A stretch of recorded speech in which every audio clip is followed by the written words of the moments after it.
الحمد لله رب العالمين، والصلاة والسلام على سيد المرسلين محمد وآله وأصحابه أجمعين. أما بعد، أعوذ بالله من الشيطان الرجيم. بسم الله الرحمن الرحيم. إنا نحن نزلنا الذكر وإنا له لحافظون. وقال في موضع آخر: أعوذ بالله من الشيطان الرجيم. يا قد جاءتكم موعظة من ربكم وشفاء لما في الصدور وهدى ورحمة للمؤمنين.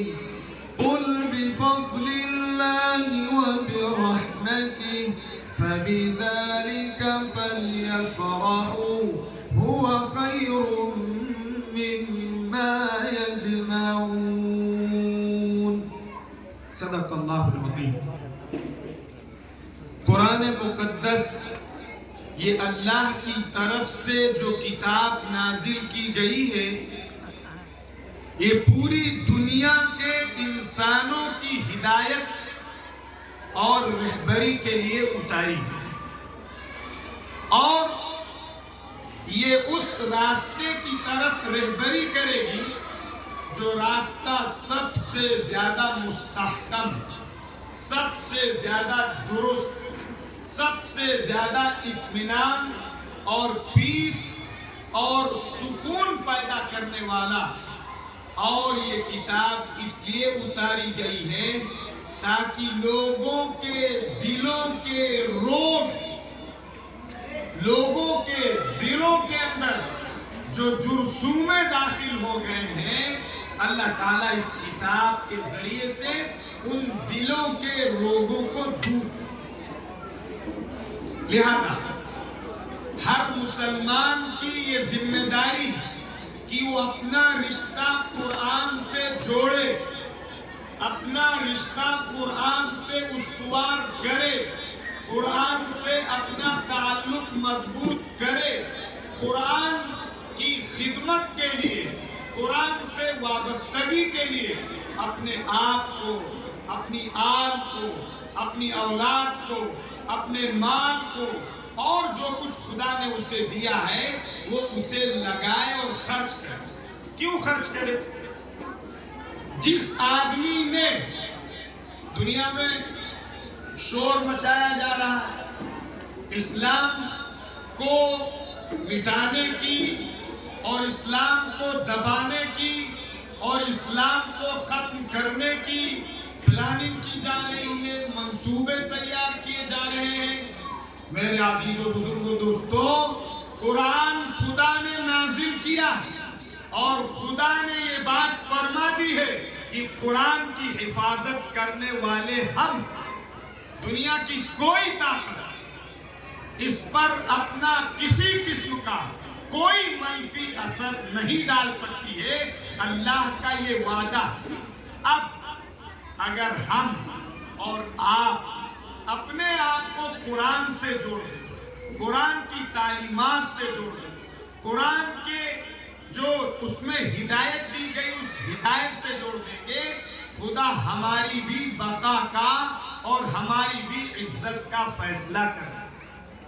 آپ دیکھیے، صاف یہ بات ہے کہ وہ معزز تھے زمانے میں مسلمان ہو کر، جو ہمارے پرکھا تھے، ہمارے پرانیہ تھے، ہمارے ایلڈرز تھے، ہمارے بڑے تھے، ہمارے پوروج تھے.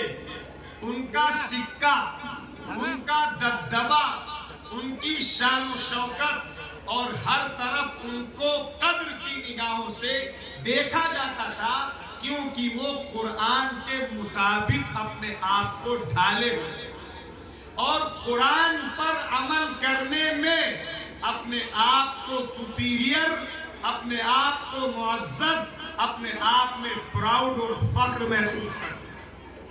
آج ہم جو ذلیل ہوئے، ہم جو پامال ہوئے، ہم جو بے حیثیت ہوئے، اس کا بنیادی سبب صرف اور صرف یہ ہے کہ ہم نے قرآن سے اپنا رشتہ توڑا ہے، اپنا ناطہ توڑا ہے، جس کو فرمایا اور ہم خار ہوئے تاریک قرآن ہو کر ہم نے قرآن چھوڑا، خدا نے ہمیں ذلیل۔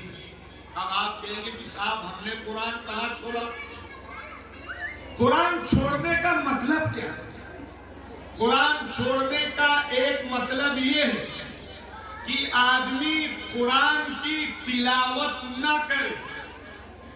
قرآن چھوڑنے کا ایک مطلب یہ ہے کہ آدمی قرآن کی تلاوت تو کرے لیکن غلط سلط کرے، صحیح انداز سے قرآن نہ پڑھے، قرآن کو صحیح پڑھنے کی کوئی کوشش اور کوئی محنت نہ کرے۔ یہ بھی قرآن چھوڑنا۔ قرآن کا چھوڑنا یہ بھی ہے کہ ہم قرآن مقدس میں اللہ ہم سے کیا کہہ رہا ہے، اللہ نے ہمیں کیا کمانڈمنٹس دیے ہیں، اللہ نے ہمیں بتایا ہے کہ ہمیں بیوی کے ساتھ، بچوں کے ساتھ، اماں کے ساتھ، ابا کے ساتھ، پڑوسیوں کے ساتھ کیسے رہنا ہے۔ میں اپنی کمیونٹی کے نوجوانوں سے اگر پوچھوں کہ آپ بتائیے کہ آپ کا قرآن کیا کہتا ہے آپ کے ابا کے ساتھ رہنے کے تعلق سے، آپ کا قرآن کیا کہتا ہے اپنی بیوی کے ساتھ رہنے اور سہنے کے تعلق سے، آپ کا قرآن کیا کہتا ہے اپنے پڑوسیوں کے ساتھ سلوک کرنے کا، تو میں سمجھتا ہوں کہ جو ہمارا کلچرڈ اور کوالیفائڈ طبقہ ہے، پڑھے لکھے لوگوں کا مجمع ہے، شاید وہ اس کا جواب نہیں دے پائے۔ کیوں؟ یہ قرآن کو چھوڑ دینا نہیں۔ قرآن ہمارے بچوں کو اگر سکھایا جائے، انہیں بتایا جائے، قرآن میں باپ کی جو عظمت، جو مقام، جو مرتبہ ماں کا قرآن میں بیان کیا ہے، جن الفاظ میں بیان کیا ہے، اگر ہمارے ننھے ننھے بچے اپنے بچپن سے قرآن کی ان تعلیمات کو سنیں، اپنی ماں کے زبان سے، اپنے باپ کی زبان سے، اپنے دادا کی زبان سے، اپنی دادی کی زبان سے، اپنے نانا کی زبان سے اور بڑے لوگوں کی زبان سے، اور ان کے دل میں وہ آیتیں نقش ہو جائیں، ان کے دل و دماغ میں وہ آیتیں اتر جائیں، پھر وہ اپنے باپ کے ساتھ کیا سلوک کرے گا جو سلوک ہمارے بزرگان دین نے کر کے دکھایا۔ ایک اللہ والے، انہوں نے اپنی ماں کو اپنے کاندھے پہ بٹھایا اور پورے کعبۃ اللہ کا طواف کروایا، چکر لگوایا، اور چکر لگوانے کے بعد روتی ہوئی آنکھوں سے اپنی ماں سے کہا کہ آپ کا جو حق ہے وہ میں حق آپ کا ادا نہیں کر سکا۔ کیوں؟ اس لیے کہ اللہ کے رسول نے کیا حق بتایا تھا۔ صاحب بہت معذرت کے ساتھ، ہمارے یہاں جن لوگوں کے پاس کچھ ذرا دنیا آتی ہے تو دین پڑھانے کو، مسجد کے مکتب میں بچوں کو بھیجنے کو اور قرآن کی تعلیمات دینے کو، وہ اپنے آپ میں، بہرحال اللہ معاف فرمائے، میں وہ الفاظ کہنا نہیں چاہتا ہوں، جو ہماری روش ہے کہ ہم اس کو بہت معمولی اور ہلکا سمجھتے ہیں، اور اس کے بعد پھر جب وہی بچے جو ہم نے ان کو سکھایا، جو ہم نے ان کو یہودیت سکھائی، نصرانیت سکھائی، ہندوازم سکھایا، گندی تہذیب سکھائی، گندے پروگرام میں ہم نے شرکت کی، کیا ہمارے باپ اور ماں بہت معذرت کے ساتھ کہ کالجوں میں، اسکولوں میں اسٹیج لگایا جاتا ہے، ڈانس ہوتا ہے، ہماری مسلم کمیونٹی کی بچی آ کے لوگوں کے سامنے پرفارمنس کرتی ہے، ناچتی ہے، اس کا باپ بیٹھ کے اس کو دیکھتا ہے، اس کی آنکھوں میں شرم کا پانی مر چکا ہوتا ہے۔ ہم اپنی اولاد کو اپنے سامنے